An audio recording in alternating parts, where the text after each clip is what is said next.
The Rodeo Joe Show.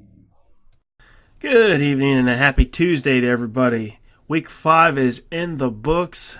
It was a great one, to say the least. It was really some great football to be played. Sorry that I am not as prompt as what I usually am with my timeline here. I mean, as many of you know, this should have been put up and broadcasted yesterday. However, as many of you also know, I battled a pretty bad cold. It beat me worse than the Dolphins on, well, pretty much any given Sunday. So it was pretty brutal, and I'm happy to be able to be here and be, close to 100% right now, and be able to give you guys a good episode. There's going to be a lot to it.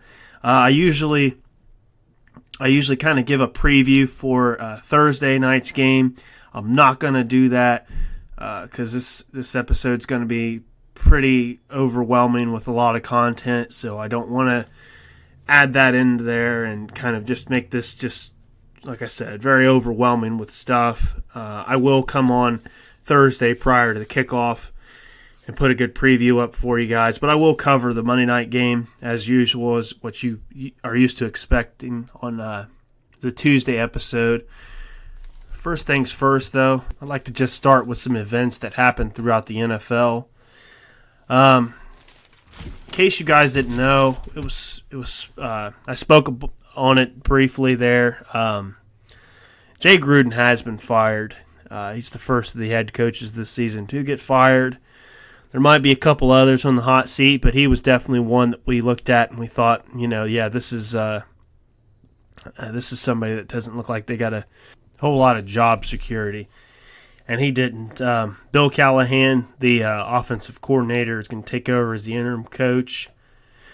It's interesting because they look at possible replacements for him, and one that really caught my eye was Mike Tomlin for the Pittsburgh Steelers. And, this is all speculation, what have you, but reports are that if Mike Tomlin was even seriously considering this, he would be given more of a GM kind of duty where he has more control over the team and, like, as far as when they draft, who they go after in free agency and this, that, and the other, which is something that not a whole lot of head coaches in the league, I think maybe outside of, I would say, Andy Reid and Bill Belichick. That's probably about the only two that I can really think of. I'm probably wrong with that, but those are probably about the only two that have that kind of power. But that would be the only thing that would take Mike Tomlin out of Pittsburgh, because I think he has pretty much one of the best jobs you could ask for, being a coach of that organization, because of how well it's ran from top to bottom. But that's just what's reported. Outside of that, they're looking at Tampa Bay's defensive coordinator, Todd Bowles, who's, he has head coaching experience. And one that I'm really surprised too, and I'm not surprised at the person, I'm just surprised that this man managed to not get a head coaching job. And he will next season if he's not swooped up mid-season by either Washington or if somebody else happens to grab him. And that's Eric Bieniemy, the offensive coordinator for the Kansas City Chiefs. How he did not get an offer, he got offers, but how he did not get the job, I don't know. He must have really stunk it up in the interview process. But, I mean, his track record speaks for itself. I mean, look what he's done with, you can't just give Andy Reid all that credit for, what Kansas City's been able to do, because he's been a focal point in bringing that offense to what it is now. But outside of that, we have a couple people that got released. We have the veteran tight end you guys are familiar with, Ben Watson. He got released by the Patriots. I kind of caught him off guard, rightfully so. I mean, they're a team that doesn't really have a whole lot of weapons, and they just, I guess want to move on and go young at the tight end position. And another, but doesn't really surprise me any, is the Titans cut their kicker, Cairo Santos, after he had 4 missed field goals on Sunday. I mean, that's the way this game works. I seen today, I believe they signed the old double doink Cody Parker from the formerly kicked for the Bears. So we'll see. I mean, they've had issues at that position this season. And lastly, I have reports that AJ Green is ruled out for this upcoming game against Baltimore. I don't know what's the deal with that. I really can't get my head around that because I really don't know if they're really just being too careful with him, given the situation with the team and being 0-5, or if it's just they're trying to protect him if he's a potential trade asset, because that's been rumored, between him and, Stephon Diggs is another one that they look at the wide receiver position that's could potentially be moved by the 26th, which is the trade deadline.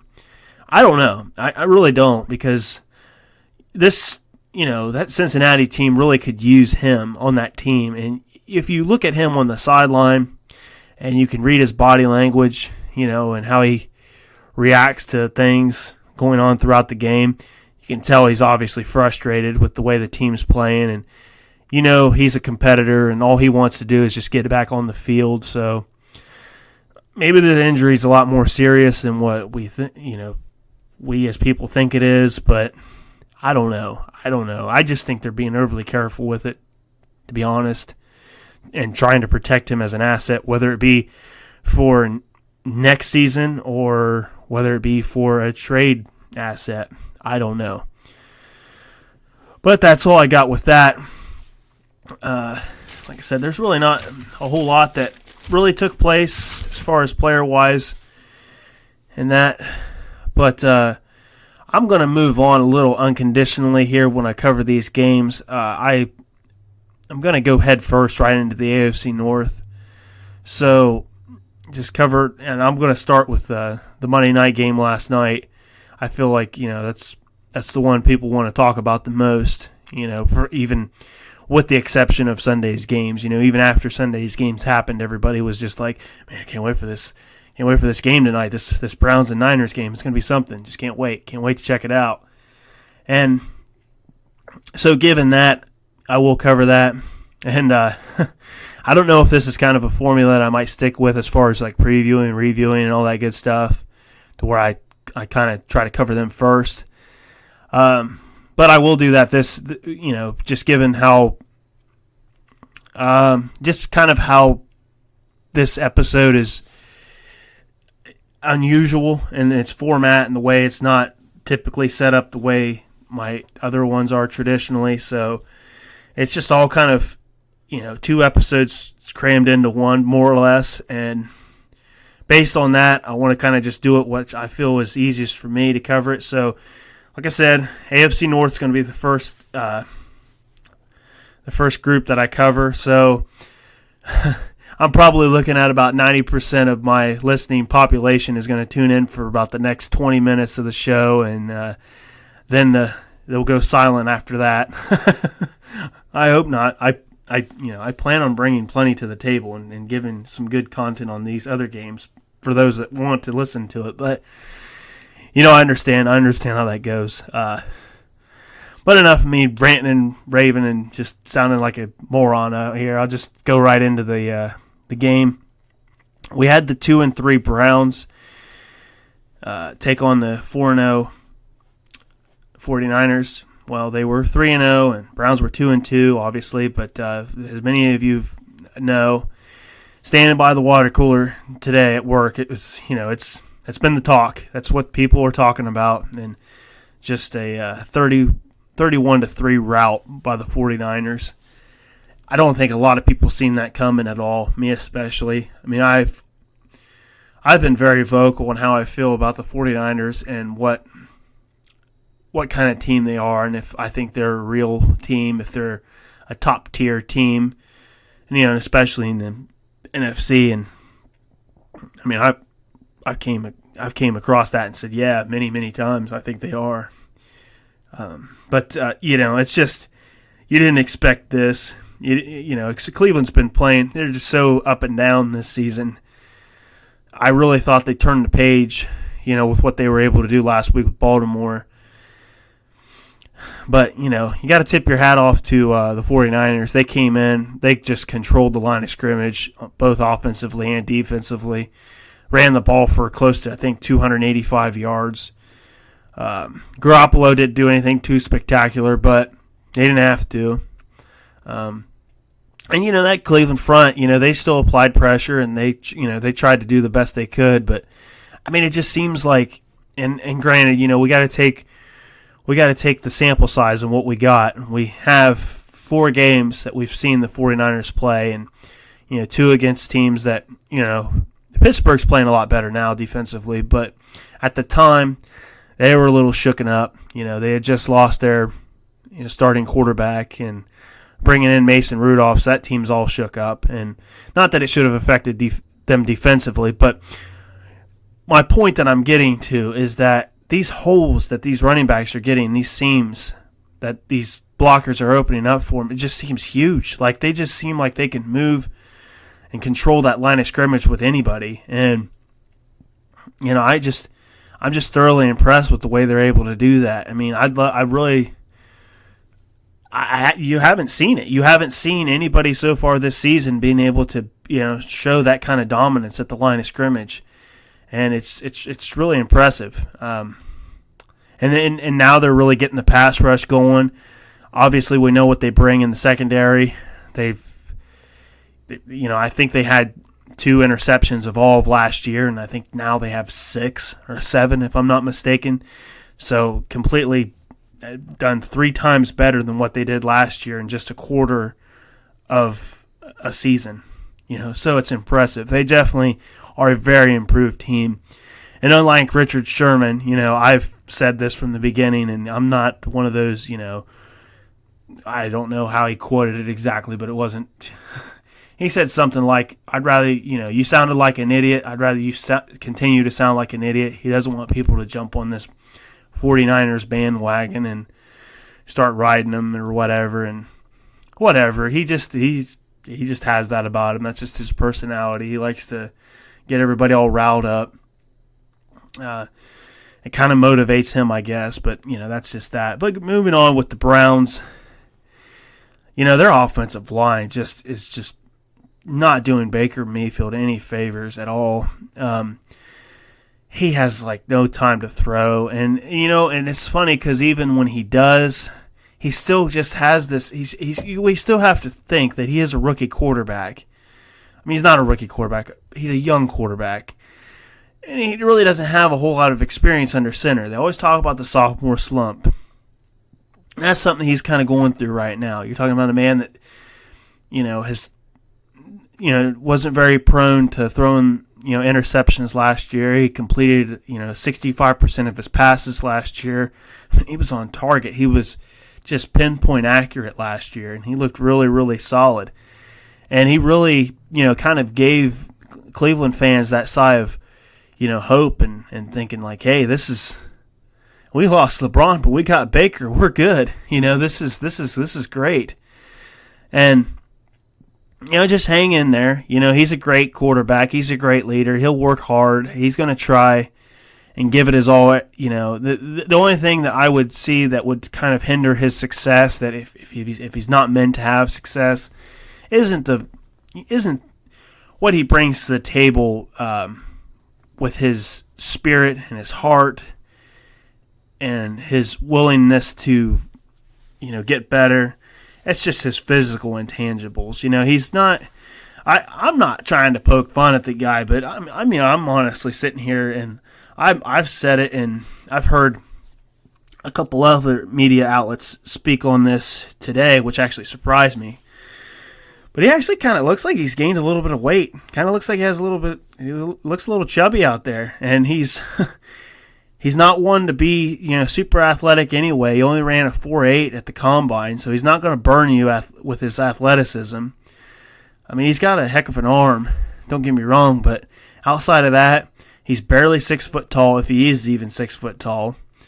And he runs a 4.8 40. He's not going to run away from you. He's not going to be able to see over the line, which I believe there's two guys on the defensive line for San Francisco. One came in at like 6'5", and the other's at 6'7", and he's 6 foot. You can't see over that, and it's so maybe a lot of him rolling out of the pocket and stuff is just for him to be able to see what's in front of him, and maybe not so much that he's just got pressure, he just can't see over the line, and I mean that's very possible. But like what I was alluding to though, talking about him being young, is that I think that he's just went this season so long with dealing with the pressure and constantly having to run for his life back there, that even when he isn't pressured, he still has that kind of like click in the back of his head, like, okay, I've had the ball for 2 seconds and nobody's open, so I have to run, I have to improvise, and he doesn't always have to, and it's just some part of the growing process that he's just going to have to learn to make better decisions about that. He had several overthrown balls. The interception that he had early on, where Richard Sherman kind of just jumped up, made a heck of a play on the ball, but I mean, he eyed that receiver all the way down. That's just, you can't do that in this league. You have to look people off and then come back to them. And I'm not suggesting that you try to be Patrick Mahomes and do the whole good old no look pass, the a la Magic Johnson, but you got to at least, kind of take you move the defense with your eyes. You always hear about these great quarterbacks and how they're able to, make these great throws and how they're able to make coverage, kind of shift in different directions. It's because they move them with their eyes. They're not doing anything spectacular, physically with, arm strength or, laser accuracy or anything like that. They're just, it's a mental game. They're moving them with their eyes. They get them to react on it, because you can think even back to the earliest days of you playing football in your backyard. That's always what you looked at when you were defending somebody, is you looked at the quarterback's eyes. And as kids, we always looked exactly where we were going to throw to. We knew who we wanted to throw to. From the moment we snapped the ball to the time we threw it, we looked at that same person. And it's amplified in the NFL. So it's just things that he has to work on. You can't take anything away from what Nick Chubb was able to do. He ran the ball really well, but it was, when you're down by that much early on in the game, you're just padding stats at that point. It wasn't going to be anything that was going to bring him back into the game. So I don't know if, I hate to say this because I feel like some teams do this, and they won't come out and admit that they will do this, but I think some teams just basically accept the defeat with 30 minutes left to go in the game and kind of just wave the white flag early. And I kind of felt like Cleveland was doing that. I didn't see any urgency. I didn't see any spark in the team to, like, come on, guys, let's just, we're going to lose this game, but let's at least come out and have this drive mean something. Outside of the defense seemed to try to play hard. Myles Garrett got his sack. I believe it was, if I'm not mistaken, I think it was either late into the second quarter or mid into the third quarter. So it wasn't like the game was somewhat out of reach at the time he got it, if I'm not mistaken. So they're trying to play. They're playing hard, and like I said, Baker ended up finishing the day with, I think he had a 1.4 QBR. It was 8 for 22, 100 yards, 2 picks. One pick, totally his fault. Like I said, eyeing the guy down. And Sherman just, made a heck of a play on it. Second one, you really can't put on him. That's a play that, I believe he was throwing it to Callaway. It was low, perfect throw. Callaway catches the ball, rolls into the end zone. I think at that point it would have put the game at 14-10 had they make the extra point. But that was a touchdown. He just caught it, catches it, rolls into the end zone. Before they touch him, he's already going to be in the end zone. So that would have been a touchdown.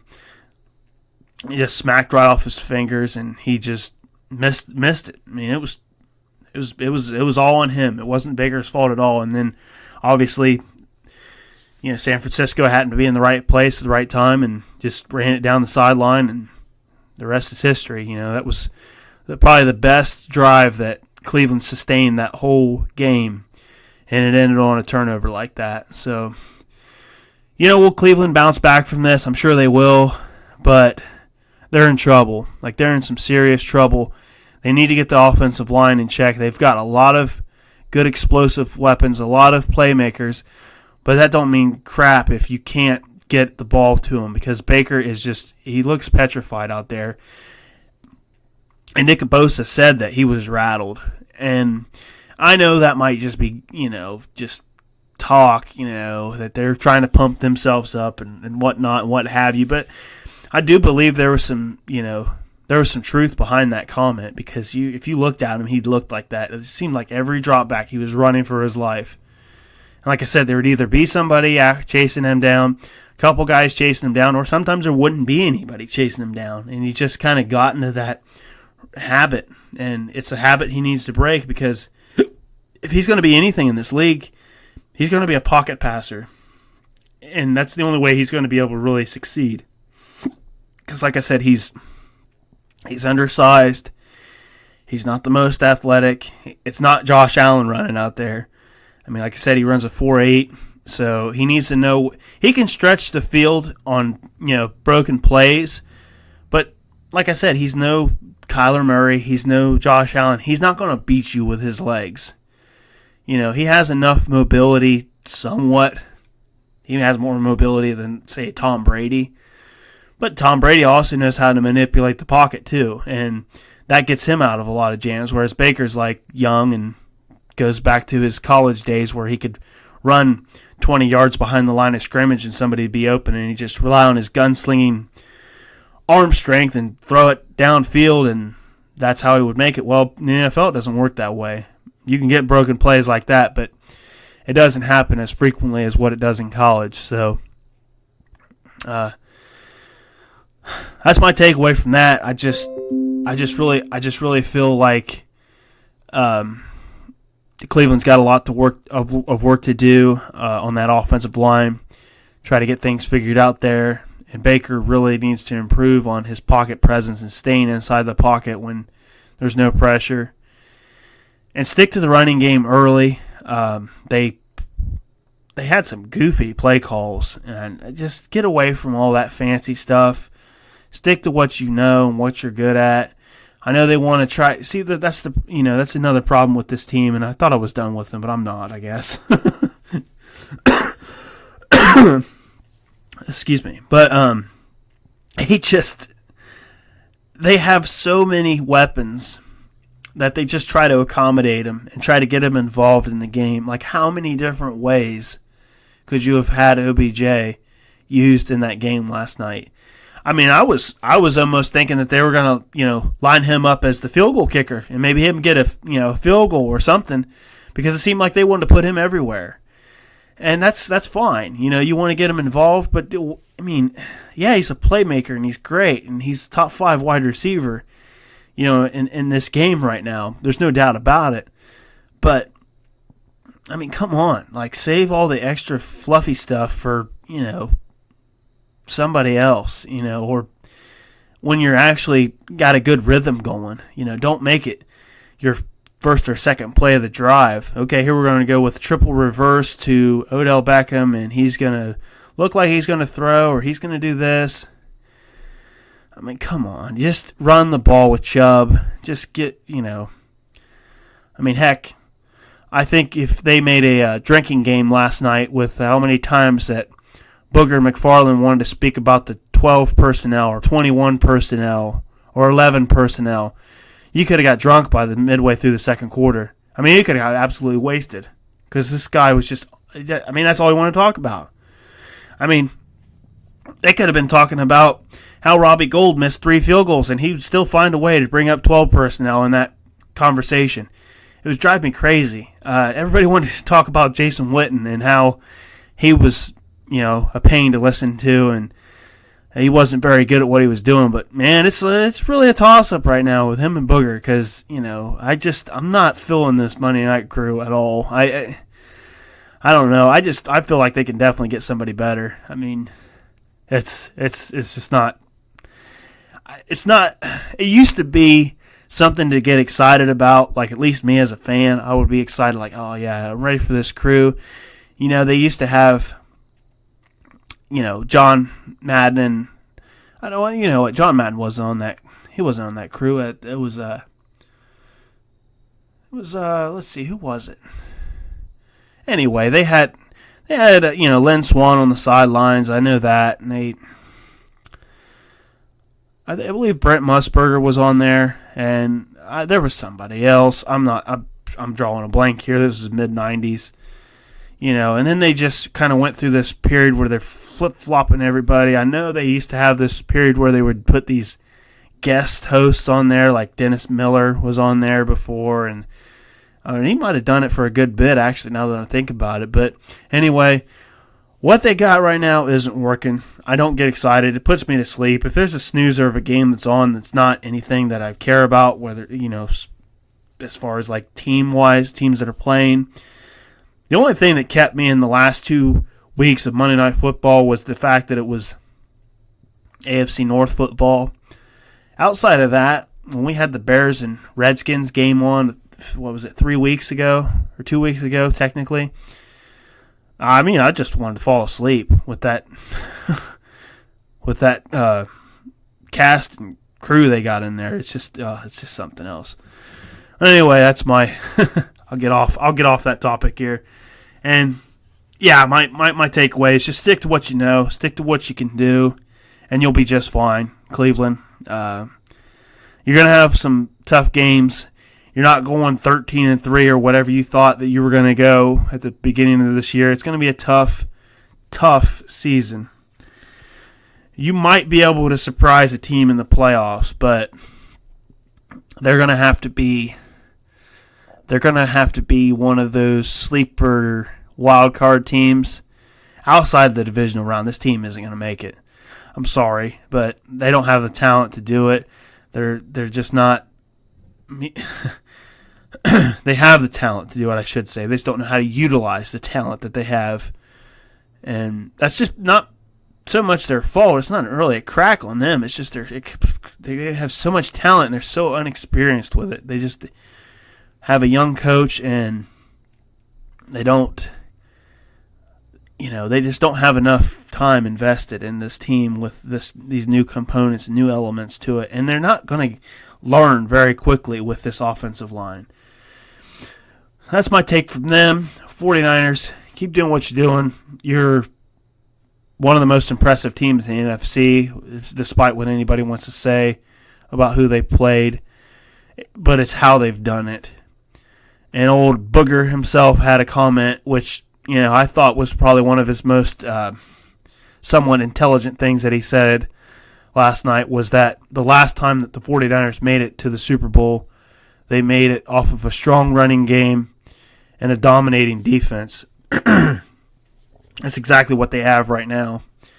Unfortunately, though, I will say this to those that don't know, Kyle Juszczyk, he actually went down in that game at one point and didn't come back, and it doesn't look good. It's reported that he has a MCL sprain, and he could miss 4 to 6 weeks. So that's kind of a big blow to them.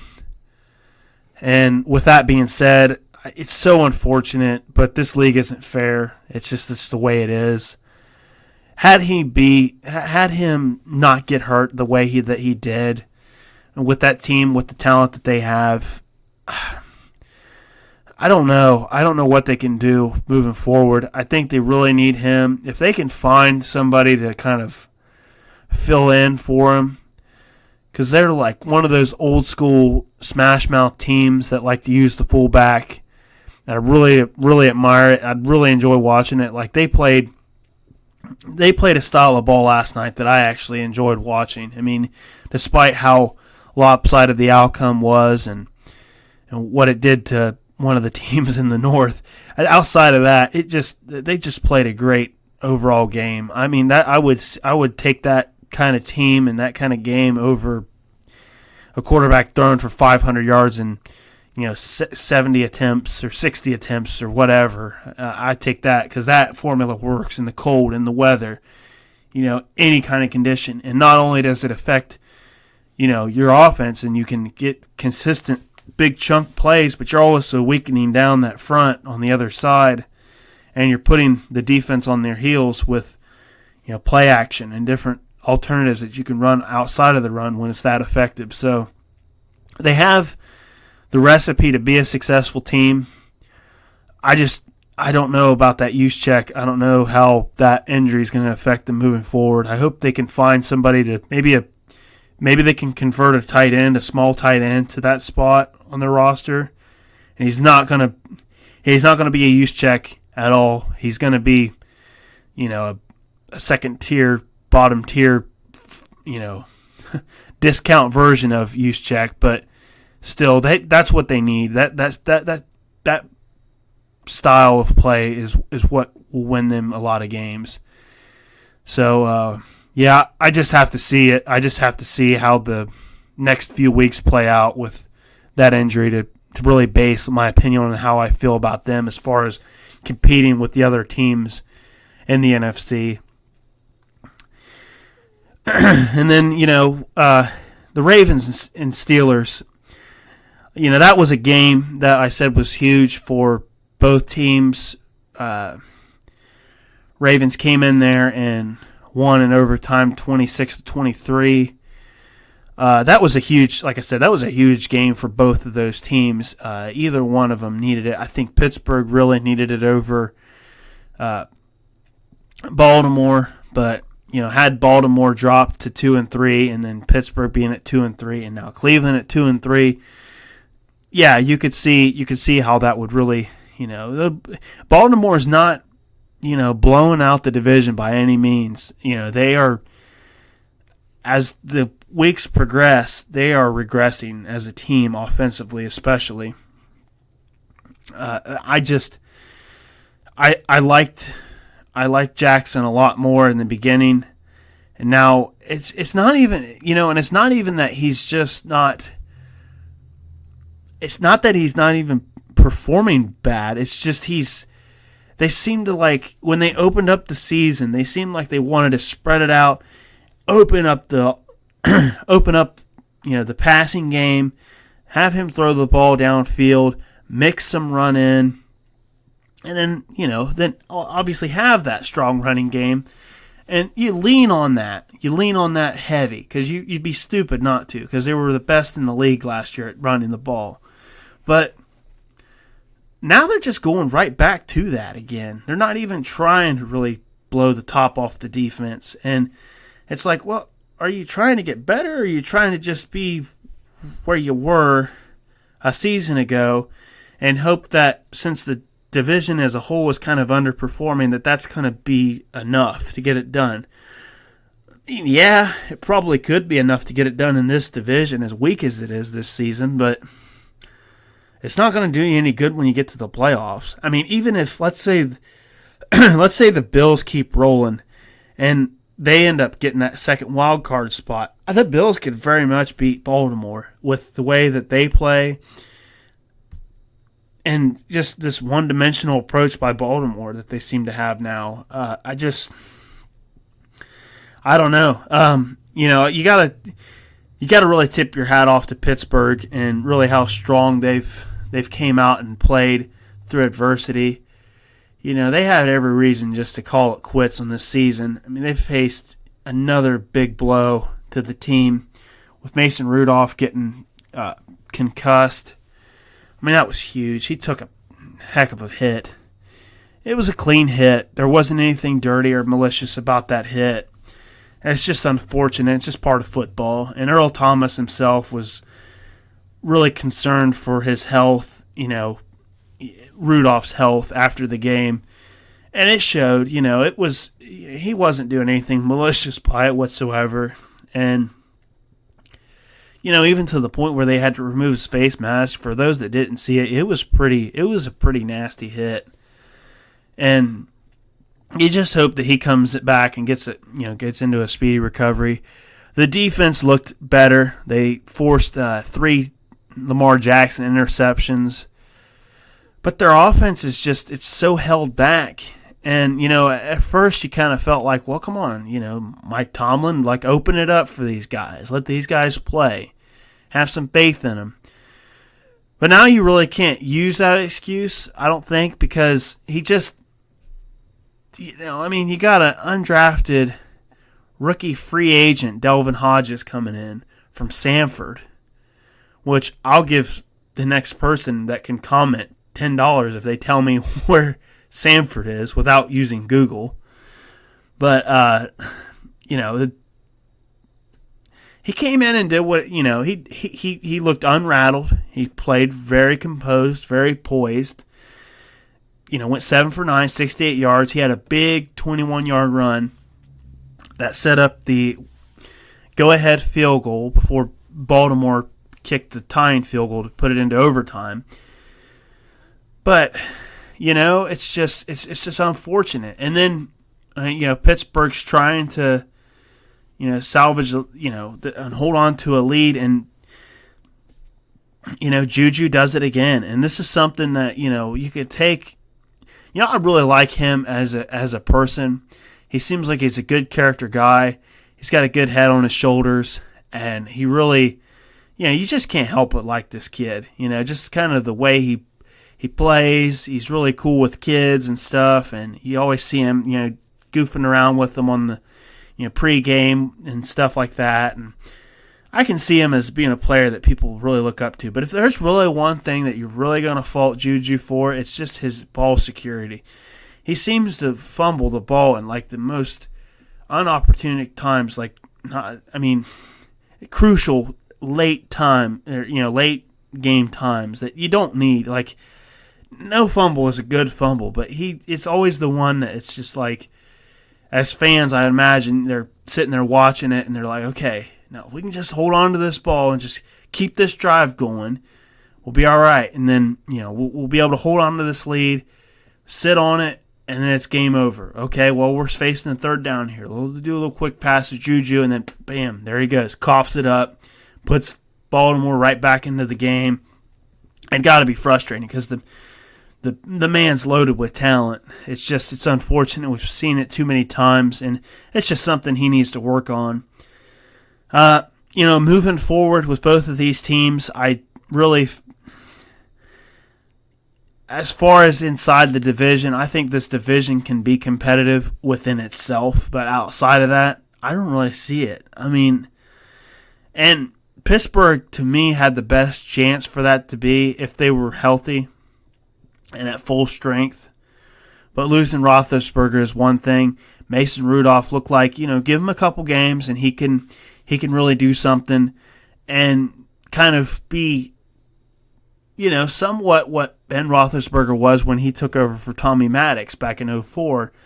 And that's just kind of be a ball control team led by a dominant defense, and don't ask your quarterback to win you the game. Just ask him to do his job. Don't turn the ball over. And I think that they really could, with the talent that they had defensively, especially. They still have it. But they could win games and they could compete against other top teams in the AFC. Would they be better than the Patriots or the Chiefs? No, I don't think they're that good. They're not there yet. Without Ben Roethlisberger, of course. With Roethlisberger, yeah, they're right there. They can compete with them. And then Baltimore, until they show me that they can go back to what they were in the beginning of the season where everybody was so high on them with what Jackson was able to do, both throwing the ball and running the ball. You got to think going into the Kansas City game, he and Mahomes were matching with touchdowns, 10 touchdowns apiece.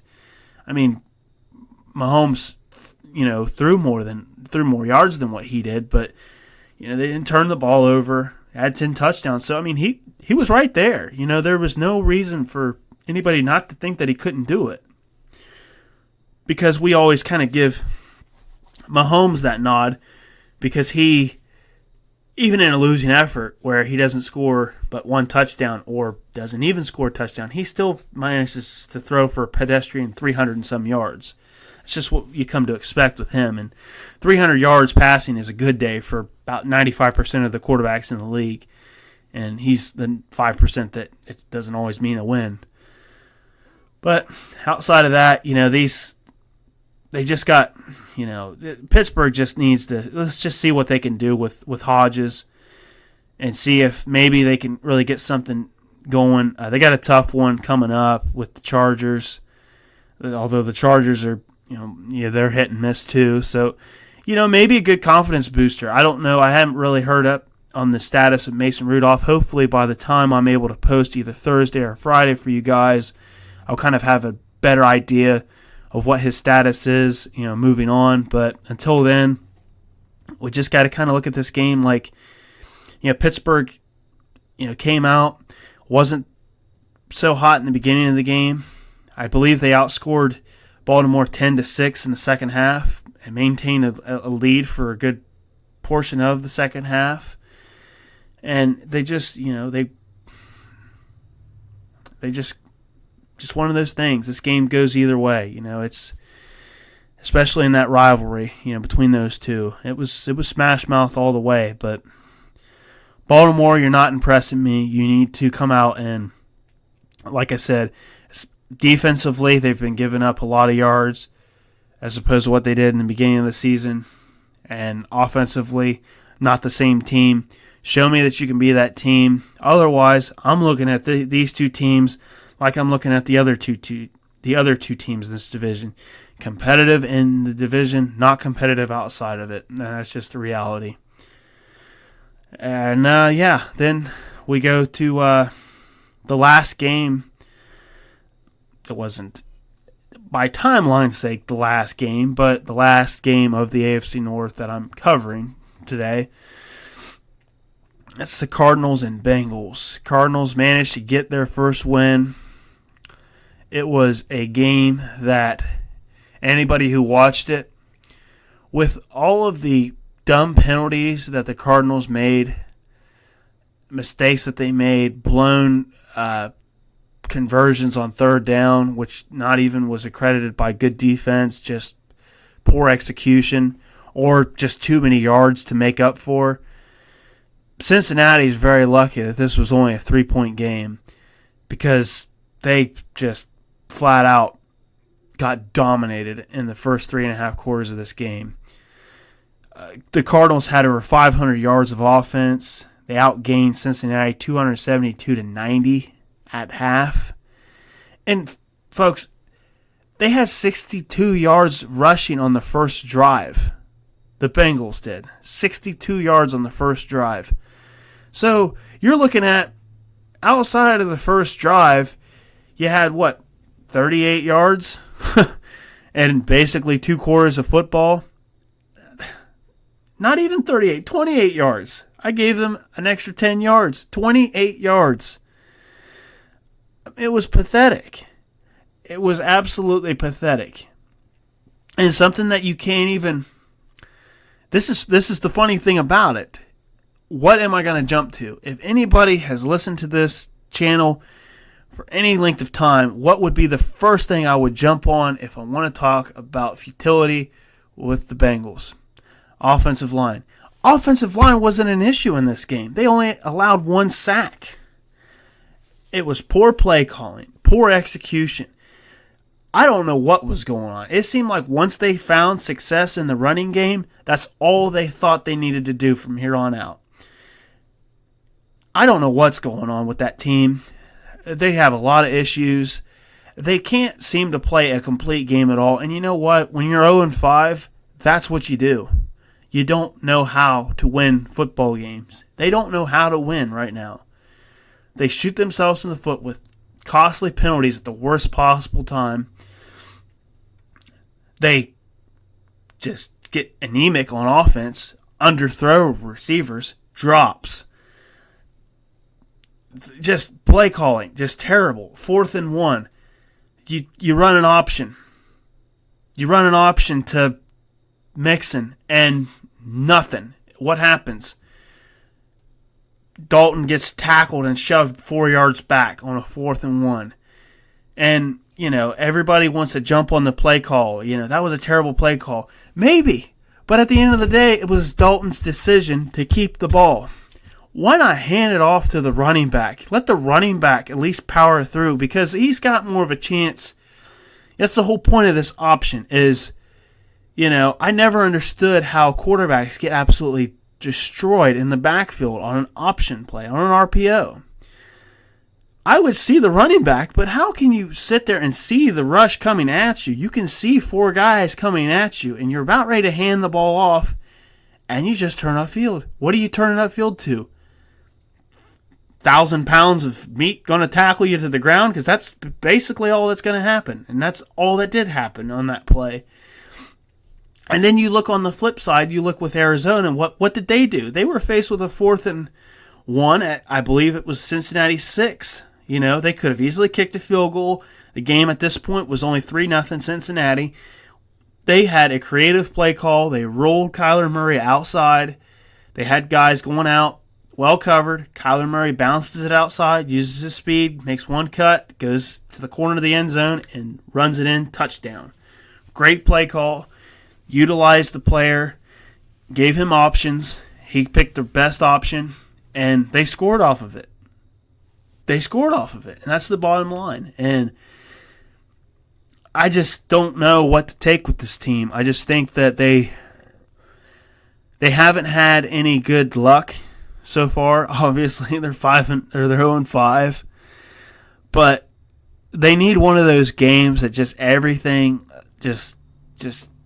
In particular, I remember a game last year against Tampa Bay where it was like 4 interceptions thrown by Jameis Winston in the first half or something crazy. It was either 3 or 4 interceptions in the first half. And they bring in Fitzpatrick midway through the third quarter, and he rallies them back. And because Cincinnati is, pretty much of a joke of a team, and not to be taken seriously on either offensive or defensively on either side of the football, they were able to make it a competitive game, which at the end Cincinnati ended up winning. But they need something like that. That's going to be their only means of winning, I think, any games this season, or at least their first game of the season. See, Zach Taylor, for him to pick up his first win as a head coach, which I believe this is the 7th time this season that the Bengals have started 0-5, which is the most in that span of any team. Which you got to think, there's 2 teams that finished 0-16, and they have the most. They have started 0-5 more than any team in the NFL in that short span, which is just pathetic. It's not the worst. 0-8. If they do better than, they go 0-7, get that one. Start out 1-7, then the Zach Taylor era isn't a complete waste. But I'm giving them a lot of crap. But you know what? They deserve it, because they really haven't. They really haven't played to their expectations at all. And like I said, I would give them a free pass if it was another day of offensive line struggles and Dalton was running around for his life and trying to, because to be fair, Arizona is pretty good at getting to the quarterback. I believe they were top 5 or at least top 10 in sacks coming into this game. So I would say, hey, it makes sense that Pittsburgh. It doesn't make sense that they get 8, but it makes sense that Pittsburgh gets a lot of sacks. They're a good team. They're a good pass rushing team. They get a lot of sacks. Tied last season for the league lead. You're going to get roughed up by them. I get it, and I felt the same way about Arizona. However, no. 1 sack. That was it. So it's just, they did go down. Andre Smith went down in the third quarter, which puts them to their 4th string left tackle and John Jerry, which that's sad to say, but that's the reality of it. No boohooing and crying is going to change anything. And it's just how it is. Then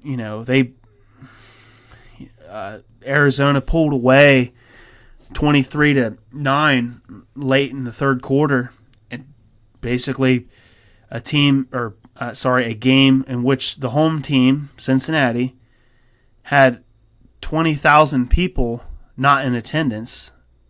So the capacity is 65,000. You have 45,000 that are even there at the game. Half of those people left after that touchdown, and they missed the most exciting part of that game. I was impressed, which was the only impressive part of that game, is that Cincinnati was able to rally back down 2 touchdowns. They didn't turn, they came out and just immediately scored, forced a 3-and-out, scored again, and then their defense was just too much. Kyler Murray just hit a big pass play, and then on a broken play, he jetted up like 20, I think it was 21 or 25 yards, just put them in field goal range, and then it was just basically run the clock out until you got 2 seconds to go. Chip shot, field goal, game over.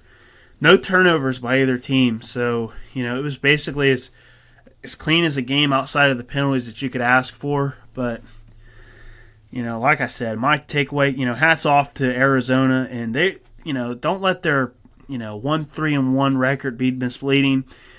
They've been in the majority of all of their games this season, and they tied to a very impressive Detroit Lions team this year. So, like I said, don't take anything away from them.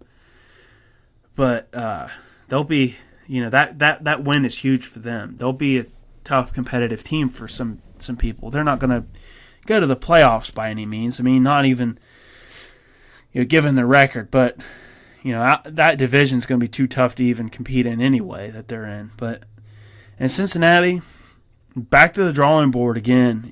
This highly touted, offensive guru head coach that's supposed to have this playbook that wasn't going to be unveiled until the start of the season and have so much depth and tricks and great schemes to it hasn't been opened up yet. I think that's still in the filing cabinet. Needs to get it out, and let's see what this is all about, because a lot of people that are fans of that team aren't happy with anything, and there's been nothing that's really came out and made them excited about this team outside of how they performed in week 1 against the Seahawks. And then everybody's thinking that that's the trend, that's the pattern, that's what they're going to go in. Then they get smacked in the mouth by the 49ers, come in competitive against the Bills, smacked in the mouth by Pittsburgh in primetime, which is the last thing that they needed.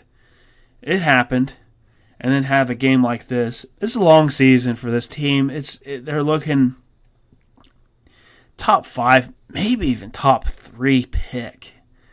I mean, you look at the teams that haven't won a game yet, and at least they have some promise. I mean, outside of Washington and Miami, you'd put Cincinnati right there in the conversation with them, because the Jets at least have an excuse. They're on a third-string quarterback because their quarterback had mono. And then, Denver was able to win. So that knocks them out of that. So, yeah, I mean, you just look at it, and it's just, would you put these guys and say they have a chance to beat, say, a Denver, or say, I don't know, let's say Tennessee? Could they beat them at home or on the road? I don't think so. Until they show that, they get that first win, that's the only way they're really going to be able to have a true identity and see what works, because they're trying to get the running game more involved. I get that, and that's good. They should.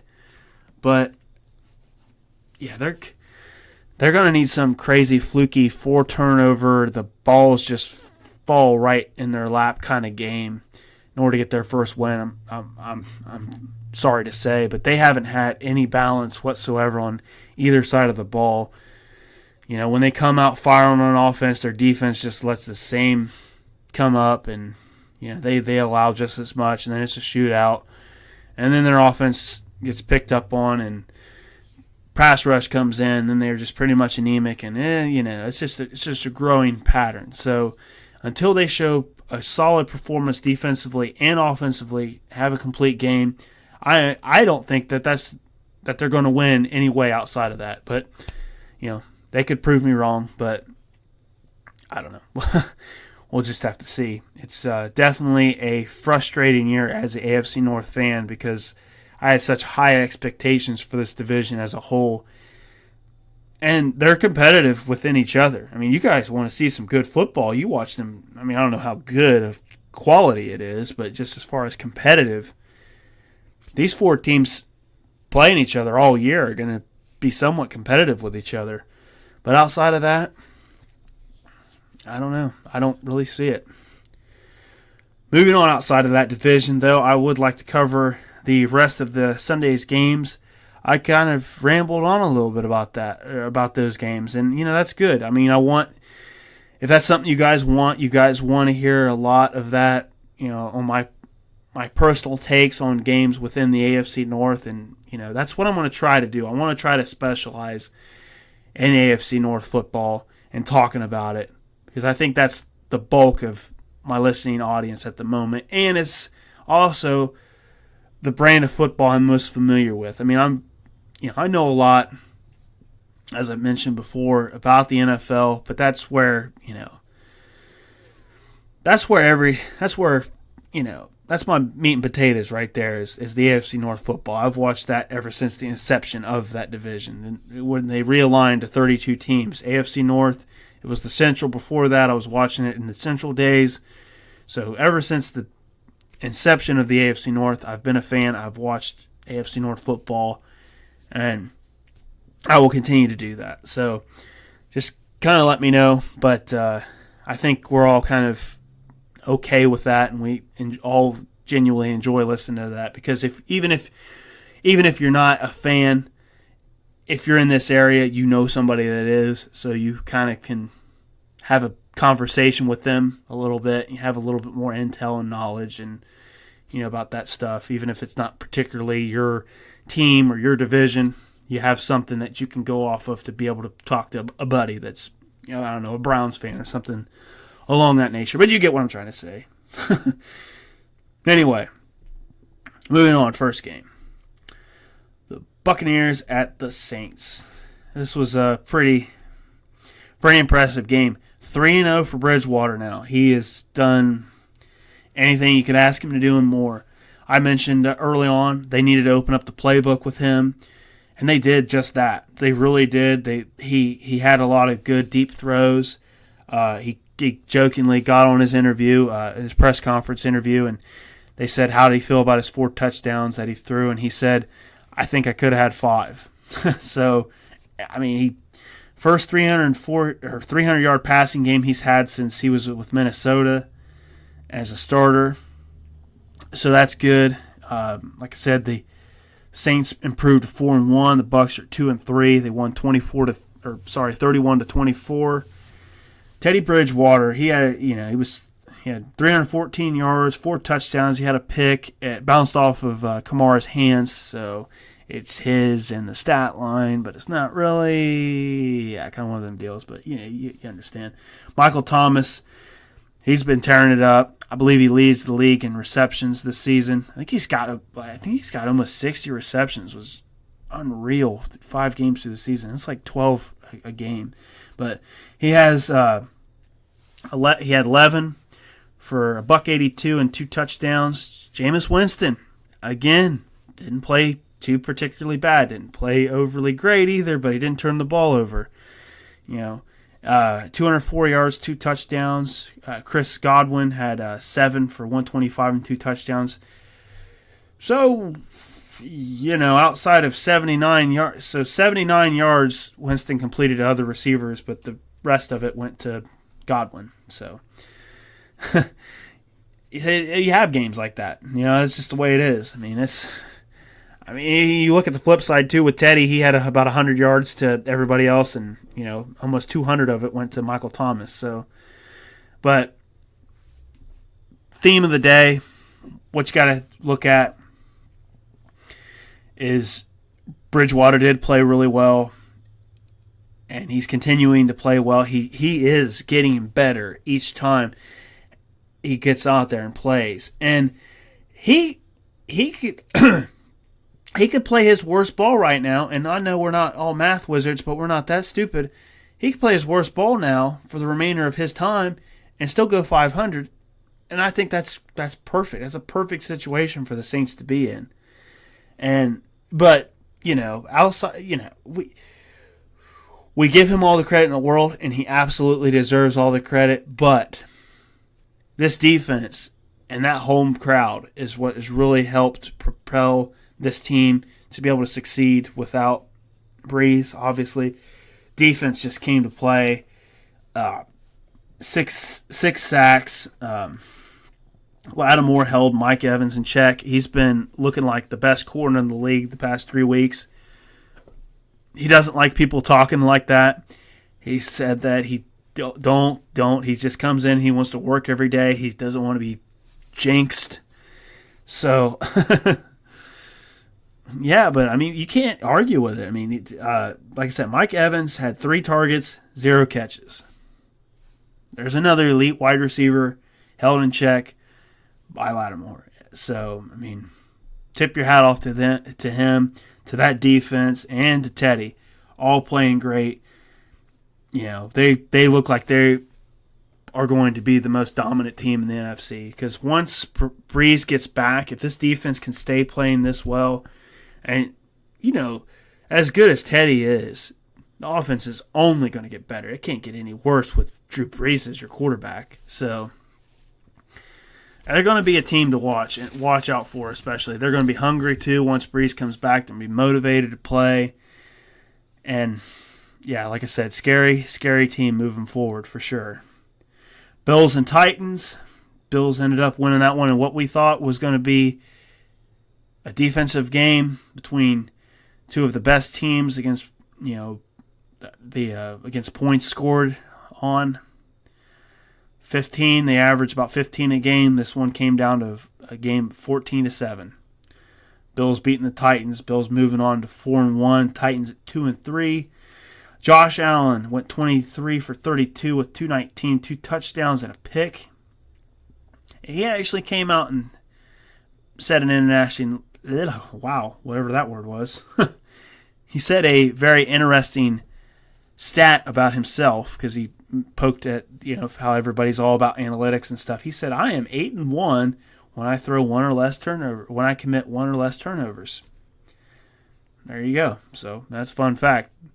Thanks, Josh Allen. For those that didn't know that, he just informed all of us. So Mariota, nothing too impressive. 13 for 22, 183 yards.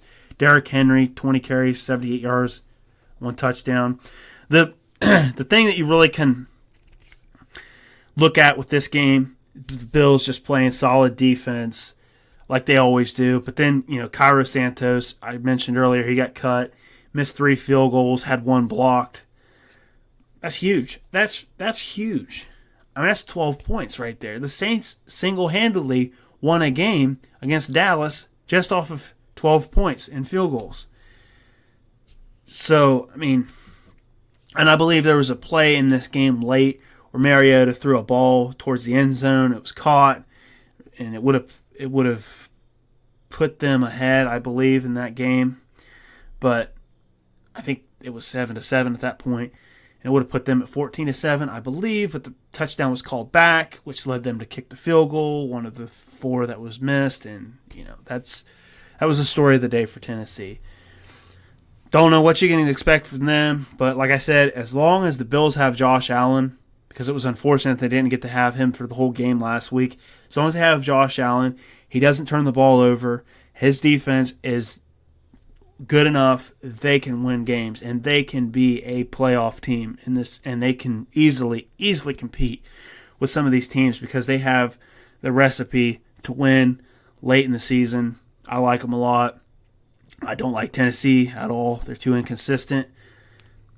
That's my takeaway from that. Bears at Raiders. Game played in London. Both teams are going to get a bye after this. I think that's what the NFL is going to now. It's a new format. And after every London game, you're going to get your bye week after that, which is good. I mean, I think that's excellent. I'm not really huge on going to London for football games. I don't think it's very fair to the team that has to lose a home game for that. But whatever. I don't know how the players feel about that. If they're like, I don't really care. I only get 7 home games. It's cool. I get to play in London. Whatever. It's an experience. I don't know. I don't play in the NFL, so I don't know. I don't know how they feel about that. But that's how I feel about it as a fan. So, but anyway, game was played in London. Both teams will have a bye. The Raiders ended up pulling this off in dramatic fashion, 24-21. Both teams are now 3-2. The Raiders led at 17-0 at half and blew their lead. The Bears came back and scored 21 unanswered points. And then Josh Jacobs had a 2-yard run with about 1:57 left to put them up 24-21. He had 26 carries for 123 yards and 2 touchdowns. The Bears got the ball back, trying to at least kick that or get down the field and get themselves in a position to kick the game-tying field goal. Unfortunately, Chase Daniel, who looked every bit of a backup this game than he has all season. Well, 2 games, but you know what I'm trying to say. I've heard people say that this guy is like a starting quarterback. It's a good backup situation. He's just as good as Trubisky. No, he's not. He's not even close. He's clearly a backup. But yeah, he threw an interception with 1:14 to go. Raiders just sat on it. Game over. One thing I will say about this, hats off to the Raiders. They got the redemption game. Khalil Mack wanted to come back and completely embarrass them and make them look like idiots for getting rid of him. So it was, it was their, I don't know. I have an expression in my head, but I just really can't think of it. It's kind of their story. They were the ones that were supposed to lose that game, and he was supposed to have the hallmark ending where he came back and beat his team that let him go and screw you for getting rid of me. You shouldn't have ever done it. This is what you lost.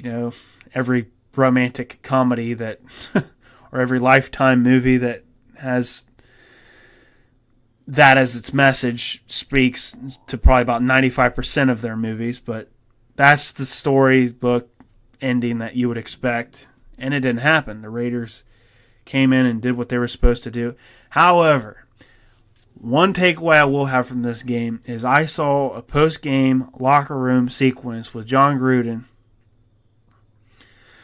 and oh my gosh, he just went off, and he just kind of came out there and, I tell you what, man, this is in 56 years, this is the best day of my life. This is one of the best things I've ever done. And I was like, get out of here. 56 years, this is the most fun you've ever had. Did you not win a Super Bowl? There's a difference between hype and bull hype. That was a lot of bull hype, John Gruden. We're not believing it. The players probably just rolled their eyes and was like, man, I actually was on board with him until he said that. That's crazy. But yeah, so I don't understand it. It's just, that's him though. He's a character. Who knows? Maybe some of those players are too young to realize that he won a Super Bowl with Tampa Bay. But I'm old enough. I watched the game. I know what happened. He's crazy if he's going to say that a win in London with his 2-2 Raiders was the greatest day of his life in 56 years of living. You're out of your mind, Gruden. I'm not believing it. I don't think anybody else is either. So, off that. But the Vikings and Giants. Vikings dominated this game from start to finish. 28-10. Moves them to 3-2. The Giants are at 2-3. Had a balanced attack, really, going for them and working for them. With all this talk about Kirk Cousins and how he's been the thing that's holding Minnesota back from being as complete as they can be, he comes out and just plays a great game. 22 for 27, 306 yards, 2 touchdowns.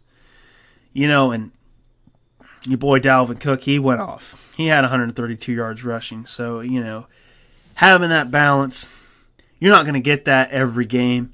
It would be nice if you did. If you did, Minnesota would probably be the best team in that division. But because they have Cousins, there's no way I would even consider them being the best team in that division. They'll be lucky to get a playoff berth with as competitive as this division is, because this is probably the most competitive division in the league as a whole, period. You could look at the NFC West, and you could look at, with the 49ers being undefeated, with the Seahawks and what they've been able to do, and the Rams, and how when they're at their best, they are the best, one of the best teams in the entire league. But top to bottom, you can't take anything away from this NFC North division. You really can't. I mean, the worst team in that division is 3-2. It's incredible. Like I said, they just thoroughly dominated that game. They made, this Daniel Jones story. They put a short end to that. He was, won 2 games in a row. The big story in New York, obviously, anybody that's been anywhere close to New York City or around a TV that has a football game on, they know about Daniel Jones, but he was sacked 4 times. And Minnesota was just so dominant that they even had enough class that when the game was over, they kneeled to end the game, and they were actually at the Giants' 5-yard line. So they could have potentially, if they were somebody like New England, they probably would have, or Baltimore, they probably would have tried to score, but they didn't. They ended the game in class, and like I said, if you can get that out of Minnesota, then yeah, they're probably the best team in the division, but you're not going to, and you're crazy. Even Minnesota fans would be lying to you if they even thought for a second that they're the best team in that division, and that Cousins is going to deliver this to them. I could be wrong. I could eat crow, and for the next 10 weeks, Cousins is going to light it up and be the best quarterback in the league. But if history teaches me anything, it's that's not going to happen. Can't take anything away from it, though. They had a balanced attack, played really well, and they got the job done. So hats off to them. Good win, Minnesota. Keep it up. Jets and Eagles. What is there to say about this game? There is some high points to this game, really. There really is, believe it or not. Obviously, Eagles won big, as many of us had thought. Moves them to 3-2. The Jets are still winless. The Eagles win impressively, 31-6. The defense was the highlight of this day for them. 10 sacks, a pick six, and a scoop and score touchdown. I mean, that's all there is to it. I mean, that is impressive. There has been no team, I don't think, ever since I don't know. I think I saw somewhere that some other team did it, but I don't think it was until I think it's about a 30-year-old record. But yeah, no team has recorded 10 sacks, a pick six, and a scoop and score for a touchdown since 1988. So that's impressive. And sorry that I don't have that team to tell you who was the team that did it, but they did it. They did it on Sunday, and it was impressive. Carson Wentz didn't do anything spectacular. 17 for 29, 189, a touchdown. Jordan Howard, 13 carries, 62 yards, and a touchdown. He didn't have to. I mean, he didn't have to with the defense playing as well as they did. Wentz did what he had to do, and that was the end of it. That's all you can really say to it. They dominated defensively against a team that's obviously got problems and not up to par with most teams in the league right now. They're a bottom feeder, and we all know it. They know it, They won't admit it, but come on, everybody knows it. So, moving on, the Patriots and the Redskins. Another one of those great 5-0. Or sorry, I didn't mean to just spoil the ending for that. I know you guys were all anticipating that, but the 4-0 Patriots take it on the 0-4 Skins. Well, it ended with the Patriots winning. Sorry, to disappoint, but 33-7.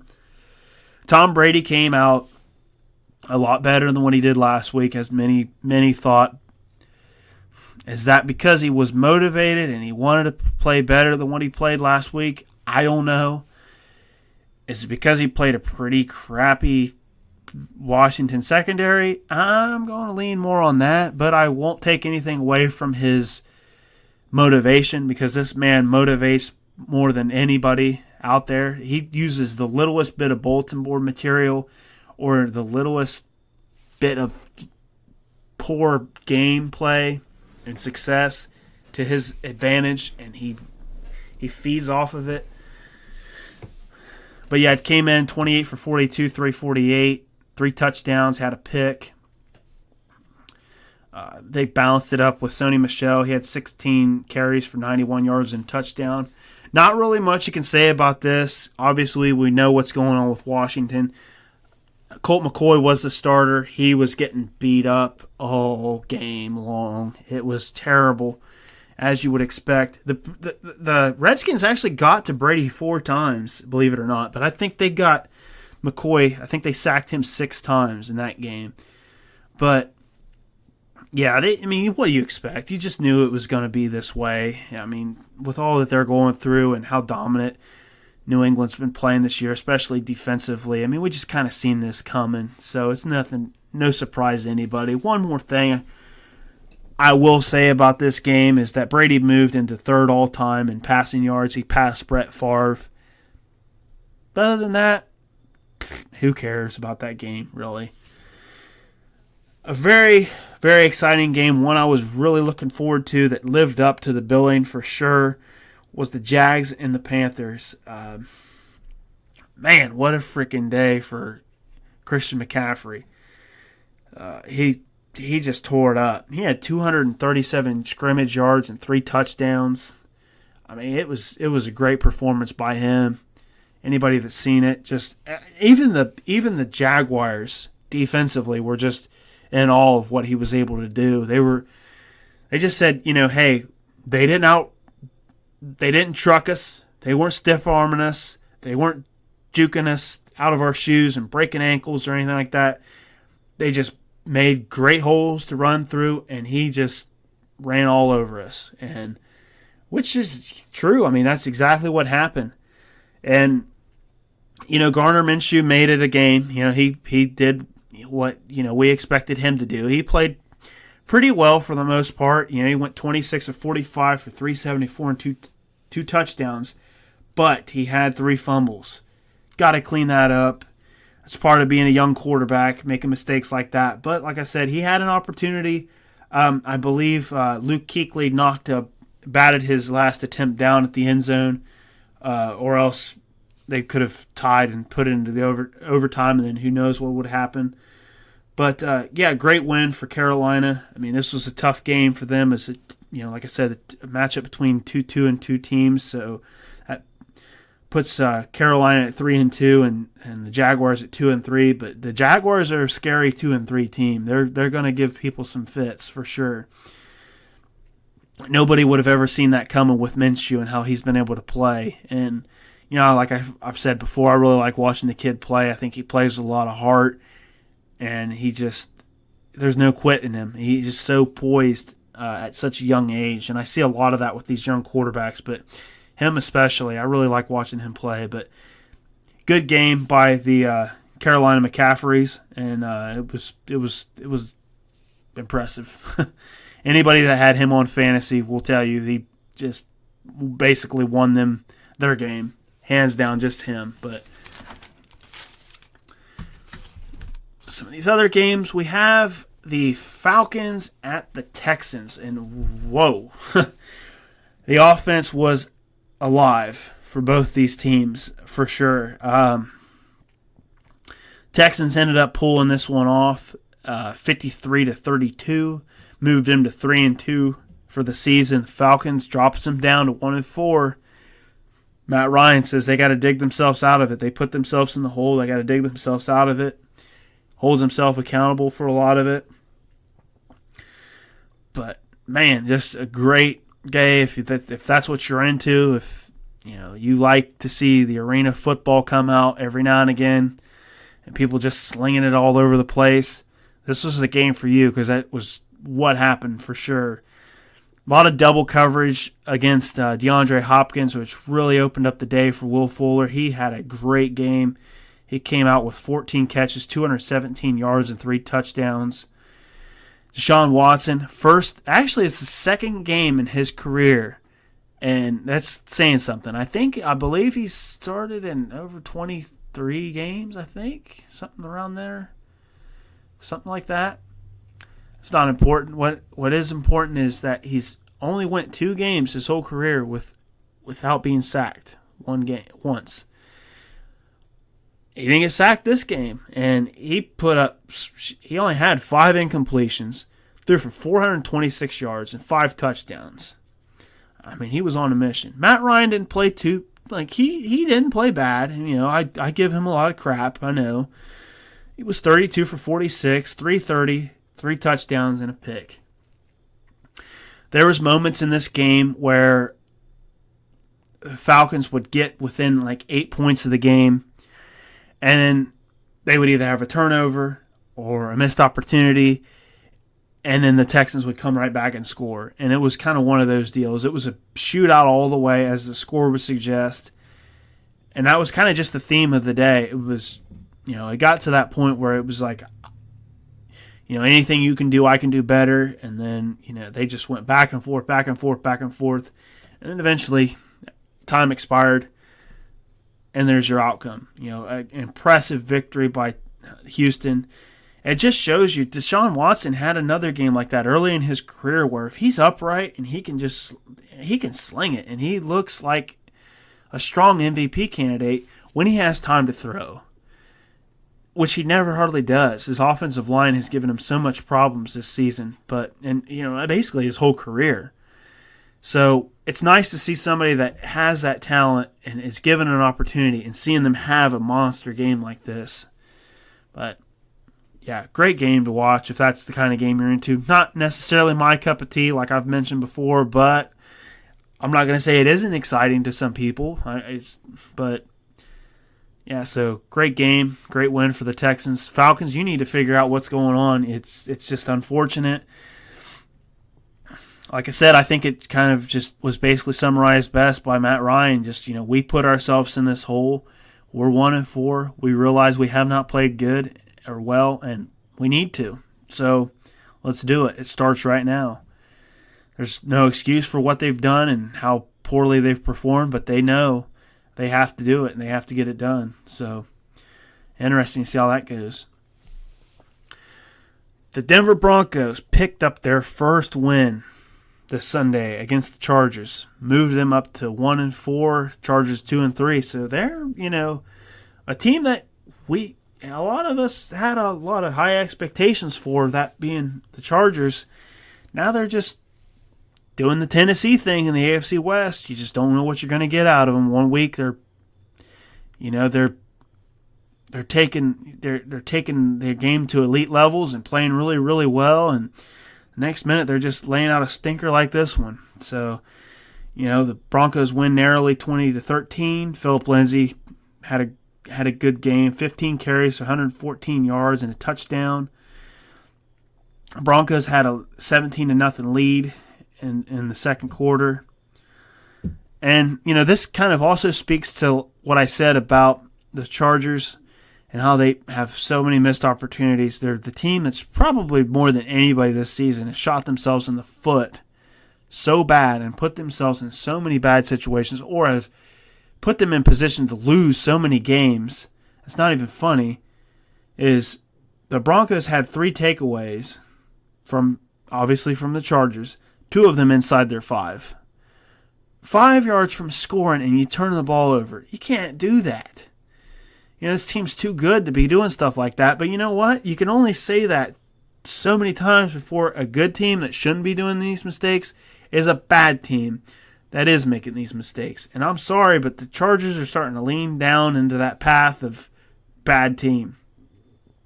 Because no disrespect to Denver, but they have not played well outside of home all season, in my opinion. So for them to be able to go into your house and play you this way and beat you in the way that they did, when you had opportunities and you still couldn't capitalize on it, they got a lot to work on. They need to find their identity. They need to figure it out. They've got, they've got plenty of talent. There's no excuse for them being 2-3 right now. That's for sure. But we'll see. We'll see. Another week having Melvin Gordon, how the team is going to be, but nothing spectacular at all from the Chargers. Just tip your hat off to the Broncos. They played extremely, extremely well. And speaking of another team that played extremely, extremely well, the Green Bay Packers played at the Cowboys, which is basically a secondary home stadium for Aaron Rodgers. He seems to play some of his best ball outside of Lambeau in Jerry World. Now, excuse me. Packers win this game, moves them to 4-1. Cowboys drop 2 in a row. They're now at 3-2. They win the game 34-24. Now, I have been very vocal on how I feel about the Cowboys and how I feel like they're the best team in the NFC. Well, I'm here to kind of revise that, and I'm not one of those people that says, after 2 weeks, season's over, I'm done.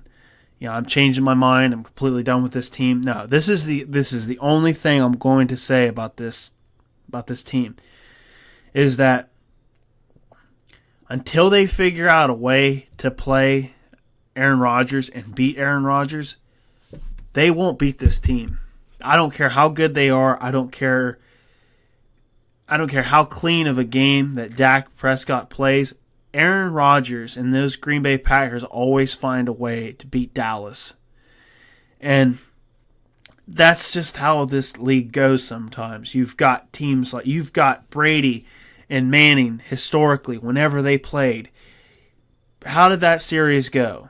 Everybody wants to look at it like this great rivalry, and granted, it was phenomenal. Anybody that got to see that and witness it from the beginning to the end should consider themselves very grateful. I got to see it. I consider myself very grateful for seeing that. But with that being said, 3-1, Tom Brady won those games, especially when it came down to games in the playoffs that mattered the most. Tom Brady was the one that was always winning those games.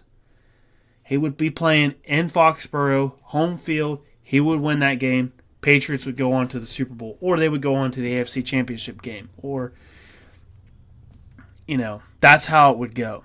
That's how this is right here.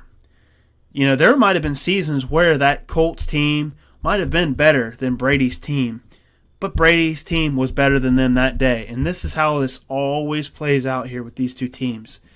So I do like the Cowboys a lot. I'm not done. I haven't given up on them and hope on them or anything like that. I still think they're a great team. But they got to figure out a way to stop Aaron Rodgers. They thought they did, but then this kid Aaron Jones, who is a Texas native, he grew up loving the Cowboys, comes in and just has a huge day. 19 carries, 107 yards, 4 touchdowns. He also had 7 catches for 75 yards. And this guy just blew him up. And, everybody, after what I just said there, you're going to sit there and think, well, come on, Joe. I mean, that doesn't sound like Aaron Rodgers beat him. It sounds like Aaron Jones beat him. Well, yeah, okay, maybe you could say that. But Aaron Rodgers still had those plays that only he makes, and he always makes them against the Cowboys. And if you talk to a Cowboys fan right now, I guarantee they're going to agree with me on that. They might say that Aaron Jones, did have a great performance. And he did. He was the bulk of that. He found a way to run all over that Cowboys defense, which I thought was with what Kamara was barely able to do when they played the Saints. I thought, there's no way this guy goes off. Nobody would have predicted this at all, that he would go off for this kind of game. And he did. And maybe they did try to make more of an emphasis on stopping Aaron Rodgers. But, that's just the way the game played out. The Packers at one time led 31-3. with about 3.5 to go in the third quarter. And this right here is why I won't just completely dismiss the Cowboys, because they had opportunities in that game. They rallied back. 31-3 in the third quarter, almost the fourth quarter. You've got 18.5 minutes of football left. Who in their right mind thinks that they're going to score 4 touchdowns and tie this game up outside of the New England Patriots in the Super Bowl against the Falcons? Nobody. This game's over. It's done. There's no chance. No chance. They rallied back. Dak ended up finishing the day 27 for 44, 463, 2 touchdowns, 3 picks. 1 was his. 2 was not on him at all. They were receiver miscues, but it still goes in the stat column. The quarterback gets all the good, he gets all the bad. That's just the way it works. Just unfortunately not enough. Just not enough. Not enough time. Not enough to. But he did come back, and I believe he had over 300 and some yards passing in the second half, which this is the Packers. They're not a bad defense by any means. We're not talking about them doing this to Washington. This is the Green Bay Packers. This is a team that's regarded as one of the best defensive teams in the league. So for them to face that adversity and come back and still put themselves in a position to win at points in the game, make it interesting, you can't dismiss them. Had this not been this crazy lopsided game, Zeke would have been more involved in the game. And then you have your ifs. Your ifs are a factor. And I know what they say. If ifs was the fifth, we'd all be drunk. Whatever. I get it. But that's just something to think about. I will say this. If these teams meet in the playoffs, I'd have to pick the Packers. But just based on all that, just from what history tells me. But the Cowboys can beat any team in this league on any given Sunday. No doubt about it. With the exception of these Packers, for whatever reason. I don't know what it is, but that's just the way it is. They could beat New England, I think. If they play their game and they play it the right way, they can. But are they going to? That's the thing. And that's going to be a lingering issue here with these Cowboys, because everybody was, and I was the guy that wasn't on that wagon. And I'm still not on that wagon because I think they're impressive. But they were on this team and saying that they don't have a signature win this season. They've played bottom-feeding teams that aren't good. They have a combined 2 wins and like 14 losses between the 3 teams that they've played. Nothing to shake, nothing impressive. But, I don't want to say they're right. I just think that they happen to play the 2 best teams in the NFC back-to-back. And they've got an easier game this week with the Jets, but we'll just see. We'll just see what they do with this. They could use this as motivation, and a way to bounce back and get back into the swing of things and get back to playing the football that they're accustomed to playing. But moving on to the very last game of the Week 5 season was the Colts taking on the Chiefs in a complete and total shocker to me, to probably a lot of people in the league. The Colts ended up winning this game 19-13, which moved the Colts to 3-2. The Chiefs are 4-1 now, which leaves the 49ers and the Patriots as the only undefeated teams left in the league after this week. So a lot of shaking up that's happening. Why has this game surprised me? Is it the outcome? No. It's how the outcome became the outcome. The Colts dominated the line of scrimmage, offensively and defensively. Marlon Mack ran for 132 yards. They sacked Patrick Mahomes 4 times. They only had 36 yards of rushing as a team. Mahomes still had his, he still went, with 22 for 39, 321 and a touchdown. He still had his yards. But outside of, if you just looked at the box score, you'd be like, Missed opportunity by the Chiefs. What happened? Did they throw a touchdown and it got called back and that was the end of the game, but they were pretty much competitive? No, that's not what happened this game. What happened this game is a Chiefs team that was undisciplined, which is uncharacteristic of this team. They usually are well coached and they don't commit penalties like this. They had 11 penalties for 125 yards. Like I said, they got dominated. Mahomes was getting hit quite a bit. I would watch out for that. I would look for him. He was very gingerly getting up and walking to the sideline on several plays. There was a lot of plays where they were in a short, like 4th and 3, 4th and 5 kind of situation late in the game where you would kind of think that they would put Mahomes in a situation to convert their first down because of his athleticism. They brought out the punting unit because he was just way too banged up to get out there. I mean, he got lit up that whole game. They found a recipe to stopping him and slowing him down. This was the first game in, I believe, like 22 straight games or something like that where the Chiefs failed to score at least 26 points. I mean, you see what the Lions were able to do to him, and you've seen what the Colts did to him and actually won. They're not as invincible as what we thought they were. And I hate to say this because it's so early in the season, and I know that there's so many people that say this, but let's look at this outside of Kansas City and outside of what we've seen in these last 2 weeks. Let's look at who everybody thinks that they would play eventually in the AFC Championship game. It would be Tom Brady and the New England Patriots. Well, what are they offering? They're offering a Tom Brady right now, which, for lack of a better word, is starting to look old out there. He'll probably shut me up and just go off and have like 3 games and throw 3 touchdowns, no picks, and 1,000 yards, in those 3 games or something like that, just because that's what he does. But as of right now, as of what I have seen, this is not looking like that same Tom Brady that was clutch in that AFC Championship game, in the Super Bowl last season. He's not the same guy. I'm not saying he's done, but he's not the same guy. So if you're Kansas City, this is kind of your way of them passing the torch. I mean, they're not willingly passing the torch to you, but they're not as good as we're accustomed them to being. However, they've been playing very, very solid defensively, and they're leaning defensively on this team.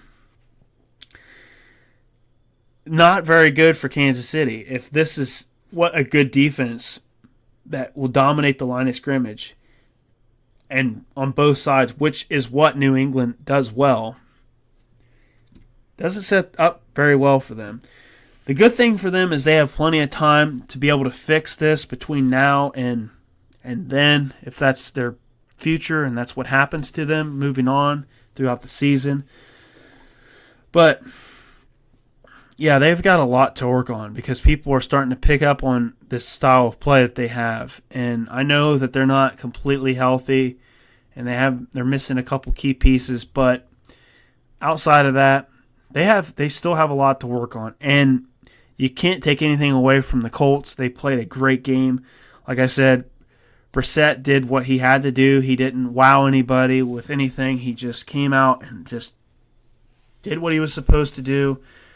I think he turned the ball over once, maybe threw for 150 yards, but they dominated the time of possession. They had 132 yards rushing and just made Mahomes uncomfortable and was completely in his face and smothering him the whole game. And it was just an impressive victory, 19-13. Holding the Chiefs to 13 points is just at home at that. That's saying something. So impressive win for the Colts. And yeah, that wraps up what was a great weekend of football. I hope you guys enjoyed the show. Like I said, I will get on here Thursday prior to kickoff and preview the upcoming Thursday night game. And until then, I will talk to you guys later.